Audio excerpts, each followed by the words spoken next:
Hello, ഇന്ന് നമുക്ക് വളരെ വേഗത്തിൽ വളരെ ടേസ്റ്റി ആയിട്ടുള്ള ഒരു പഴംപൊരി എങ്ങനെ റെഡിയാക്കാമെന്ന് നോക്കിയാലോ.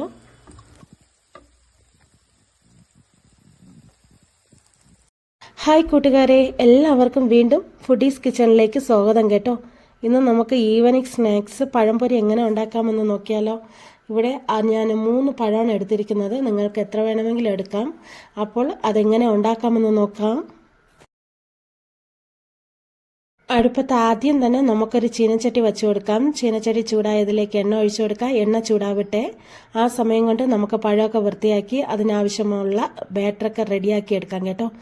പഴം നമുക്കിങ്ങനെ ക്ലീൻ ചെയ്തെടുത്തതിന് ശേഷം നമുക്ക് നൈസായിട്ട് ഇങ്ങനെ മുറിച്ച് മാറ്റി കൊടുക്കണം കേട്ടോ. ഒരു പഴത്തിൽ നിന്ന് 3ഓ 4ഓ ആയിട്ട് മുറിച്ച് മാറ്റി കൊടുക്കാവുന്നതാണ് കേട്ടോ. എന്നിട്ട് മുറിച്ച് മാറ്റിയതിന് ശേഷം നമുക്ക് അത് സൈഡിലേക്ക് മാറ്റി കൊടുക്കാം. ഇനി ഇതിനാവശ്യമുള്ള മാവ് എന്തൊക്കെയാണെന്ന് നമുക്ക് നോക്കാം.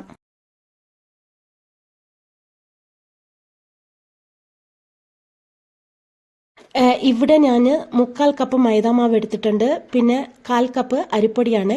പിന്നെ ഒരു പിഞ്ച് ഉപ്പിട്ട് കൊടുക്കുന്നുണ്ട്. പിന്നെ കളറിന് വേണ്ടിയിട്ട് മഞ്ഞൾപ്പൊടിയാണ് ചേർക്കുന്നത്. പിന്നെ നമുക്ക് കുറച്ച് കറുത്ത എള്ള് കൂടി ചേർക്കുന്നുണ്ട്. എല്ലാം കൂടി നന്നായിട്ടൊന്ന് മിക്സ് ചെയ്തതിന് ശേഷം അതിലേക്ക് ആവശ്യത്തിനനുസരിച്ചിട്ട് വെള്ളം ഒഴിച്ച് കുഴച്ചെടുക്കാവുന്നതാണ്.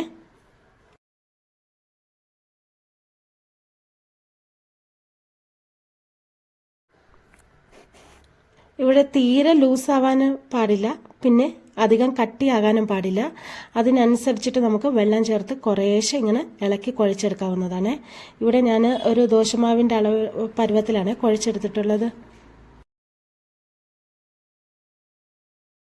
ബാറ്ററെല്ലാം റെഡി ആയിട്ടുണ്ട് കേട്ടോ. ഇനി നമുക്ക് എണ്ണ ചൂടായോ എന്ന് നോക്കാം. ഇതിൽ നിന്ന് ഒരു തുള്ളി മാവ് അതിലേക്ക് ഇട്ടാൽ മതി. നമ്മുടെ എണ്ണയൊക്കെ ചൂടായിട്ടുണ്ട്. ഇനി നമുക്ക് ഓരോ പഴവും ഈ മാവിൽ മുക്കിയിട്ട് ചൂടായ എണ്ണയിലേക്ക് ഇട്ട് കൊടുക്കാം കേട്ടോ. നമ്മുടെ കൊച്ചു കുട്ടികൾക്കൊക്കെ വളരെ ഇഷ്ടപ്പെട്ട ഒരു വിഭവമാണ് പഴംപൊരി. പഴംപൊരിയും ചായയൊക്കെ അടിപൊളിയല്ലേ. അപ്പോൾ ഈസി ആയിട്ട് വീട്ടിൽ തന്നെ ഉണ്ടാക്കാൻ പറ്റിയ ഒരു അടിപൊളി റെസിപ്പിയാണ്. എല്ലാവരും ട്രൈ ചെയ്യണം കേട്ടോ. അങ്ങനെ ഓരോ പഴവും നമുക്ക് അതിലേക്ക് ഇട്ട് കൊടുത്തിട്ടുണ്ട്.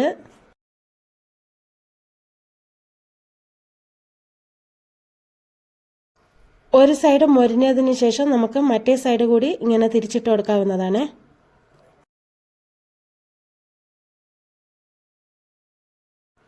പഴംപൊരി റെഡി ആയിട്ടുണ്ട്. ഇനി നമുക്ക് ഓരോന്നായിട്ട് എടുത്ത് മാറ്റി വയ്ക്കാം. എന്നിട്ട് ബാക്കിയുള്ള പഴം കൂടി സെയിം പ്രോസസ്സ് നമ്മൾ എങ്ങനെയാണ് ചെയ്തത് അതേപോലെ നമുക്ക് ചെയ്തെടുക്കാം. അപ്പോഴേ എൻ്റെ വീഡിയോ ഇഷ്ടപ്പെടുന്നുണ്ടെങ്കിലേ ഒന്ന് സബ്സ്ക്രൈബ് ചെയ്യുക.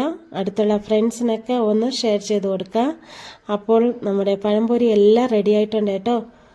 പുതിയ വീഡിയോയുമായി വീണ്ടും കാണാം. ബൈ. Thanks for watching.